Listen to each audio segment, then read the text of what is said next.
Hi, this is Greg McCoach, editor of the Mining Speculator. I'm here with Robert Archer, CEO of New Range Gold, and we're here at the Metals Investor Forum in Vancouver, Canada. Robert, glad to have you here. Thanks, Greg. Pleasure. Yeah, this is the first time you and I are having an interview. In the past, when I've done these interviews for New Range, it's with Robert Carrington. That's correct. So why don't we explain the change of management to try to accommodate the strengths of the company? Sure. Well, as you know, Robert was one of the co-founders of the company, Yep. and they moved from Colombia into Nevada in 2016. And as president and CEO, Robert's trying to do everything, Yeah. and which is not always the easiest thing to do. And he's based out of Reno, close to the project. And Robert's a very technical, hands-on kind of guy, and that's his preference. And I've been a shareholder for a number of years, and joined the board in March of last year. And then I was helping out a little bit in the capital markets side last year as a director, but Robert and I found that we worked very well together, and we complemented each other in terms of our skill sets. And so early December, he asked me if I'd consider taking on the CEO role, and doing a little bit more on the capital markets corporate side of the business, and allowing him to focus more on the technical side. Well, I think that makes a lot of sense. It's splitting those duties up. It goes to each of your strengths, I think, and that makes a ton of sense. So now that that's taken care of, we're introducing you to all my subscribers and everybody who will be listening to this interview. Sure. Let's go back. We had a good discovery with New Range. The stock ran all the way up, I think, to 70 cents. We pulled back all the way, I think, to 8 cents. And went back up to 22. Now we're back. Where do we we're actually at 22. Yeah, 22 right now. That's why I didn't look yesterday. So we had a good move yesterday. Yeah. So where do we go from here? We're all trying to guess where this gold market's going to go. Right. We're all dependent on a higher gold price. We don't have to get that much higher, but it would be nice to see us over 1,300. Sure. I think exploration stories in Nevada, in a great jurisdiction like Nevada, would perform very well, given that we already have a discovery in hand.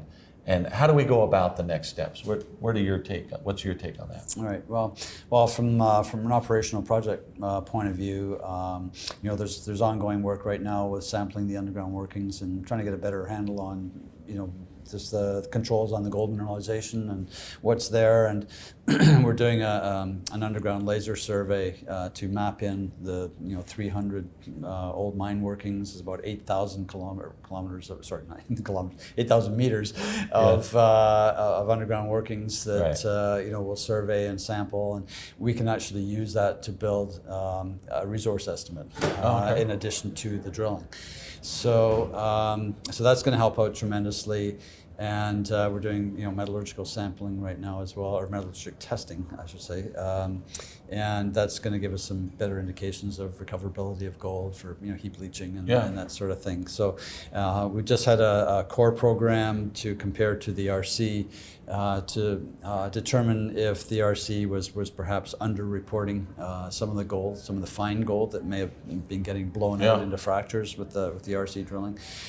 So that's in the process as well. So there's lots going on at the moment, and then as the year progresses, we'll be drilling again and testing some of the various zones. And but the critical part right now is just trying to get a better understanding of the controls on the mineralization, and if it's a particular set of fractures or veins that's controlling it, how extensive are they, which way are they trending, that sort of thing. You got to model all that. You have to, absolutely, because if you step out too soon, and you miss, you could waste a lot of money.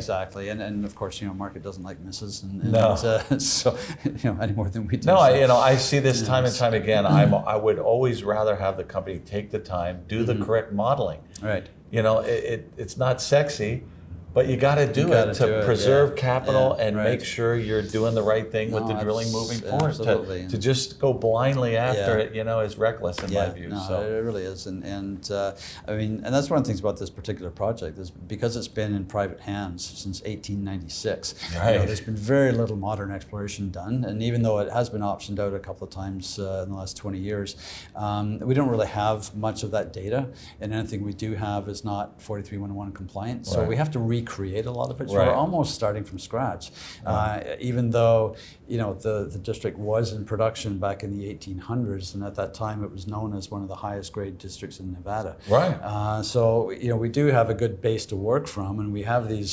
all these mine workings and everything, which is a tremendous asset in itself.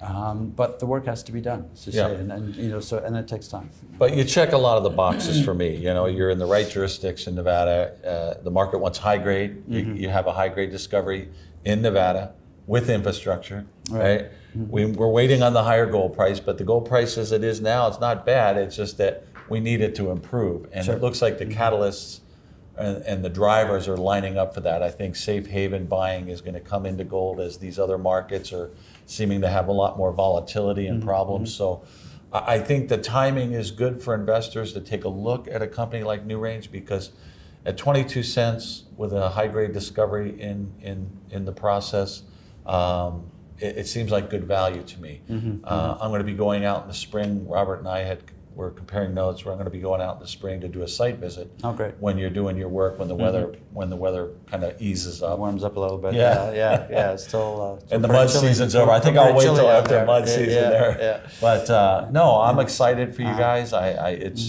I'm covering you in the newsletter. Great. And, Okay, appreciate it. So we're. Well, it's an exciting story. It's a tightly held stock. As you know, I mean, the top 20 or so shareholders own about 70% of the stock. Right. So, about 90 million shares out, but probably a public float of only about 20 million or less. So that's one of the things that does help to move the stock. So